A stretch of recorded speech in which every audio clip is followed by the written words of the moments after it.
And welcome back to SHOT Show TV. I am Bob Fryer. We've got Sean Haglund. He is the Associate Director of the Office of Bombing Prevention. Thanks, Good sir. to have you here, sir.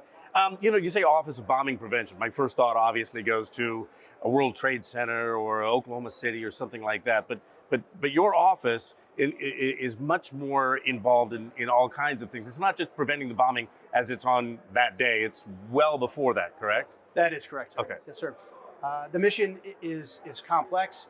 It does require a range of partnerships, a lot of coordination amongst government agencies, federal, state, and local, certainly with our private sector partners and the general public. It is that all-encompassing. Okay, so you offer programs to train people? What kind of programs are we talking about?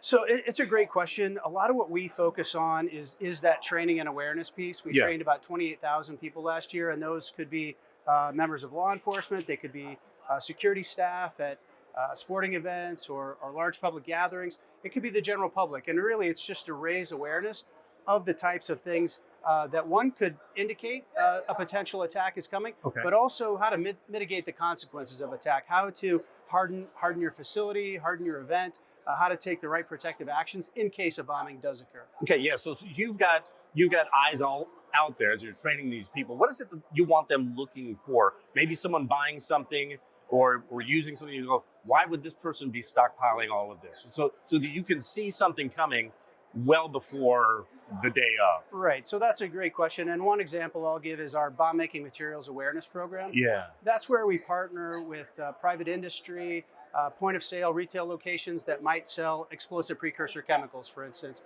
places that sell the types of chemicals you would need to make homemade explosives and then conduct that type of attack. And so the types of information we provide them are how to recognize suspicious purchasing patterns and behaviors. Are there quantities of things that you wouldn't normally buy together, types of materials you wouldn't normally buy together, purchasing patterns and behaviors, and then just how to report that so that could be followed up on and investigated. And then if you can detect and disrupt that attack that far in advance of the actual bomb being on site, you're well ahead of the game at that point. So what brings you to SHOT Week? What do you do when you're here at SHOT Show? So another great question. One thing I'll just pause here for a second because it kind of relates on why we're here. We are the Department of Homeland Security's newest operational component, the Cybersecurity and Infrastructure Security Agency. The agency has really a twofold mission. They are the operational lead for federal cybersecurity, which is not really in our lane directly. But then they are also the national coordinator for critical infrastructure security and resilience. And that critical infrastructure piece is where we fall in the infrastructure security division. And so within that infrastructure security division, we have other entities like chemical security, our school safety task force is under there, Office for Bombing Prevention, to really look at an all hazards critical infrastructure security program. We just happen to focus on that bombing prevention mission. And so why we're here is our mission is really founded on the relationship that we have with our federal, state, and local partners, but also in this case, the sporting goods and firearm industry, where we see things like exploding targets, energetic materials, fireworks, other explosive precursor chemicals, where we want to make sure this group is also aware of those types of things that we're training our partners in. Okay, so you're going to all the different manufacturers and saying, this is what we want you to be looking for, or these are some of the programs that we offer. Maybe you can get some of your members to take some of these programs? Exactly, on both sides of those. And I will note that all of our materials are offered at no charge. All of our training courses, all the awareness materials, they are all readily accessible on that CISA.gov/OBP website. People can go in and sign up for training. They can just download awareness materials. They can better understand the nature of the threat. And so it's a great resource for people to be aware of. And it's all continuing education. It is.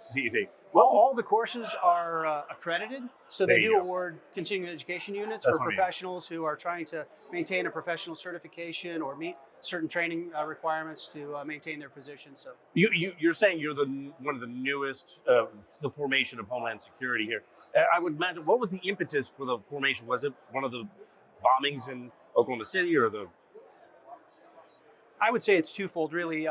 The entity was already in existence as a headquarters component. I'd be surprised if it wasn't. Right. So we've been in existence prior to the stand-up of CISA, but basically what the government, what the administration, Congress and Department of Homeland Security recognized was we've got an increase in threats to our critical infrastructure. We've got an increase in cyber threats, and so we need to make this an operational component to help enhance the prominence of the mission space. And so that's why it was transitioned into an operational component. Gotcha.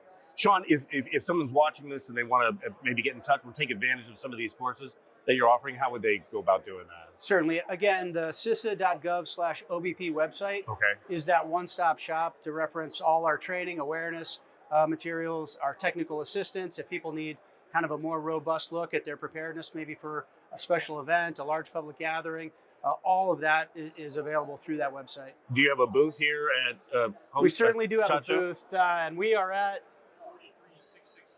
43667. It's good to have people on the outside. That's right. We do have a booth, and we'll be here all week. That'd be great. Sean Hagelin, good to talk to you, my friend. Thank you so much. And again, for SHOT Show TV, I'm Bob Fryer.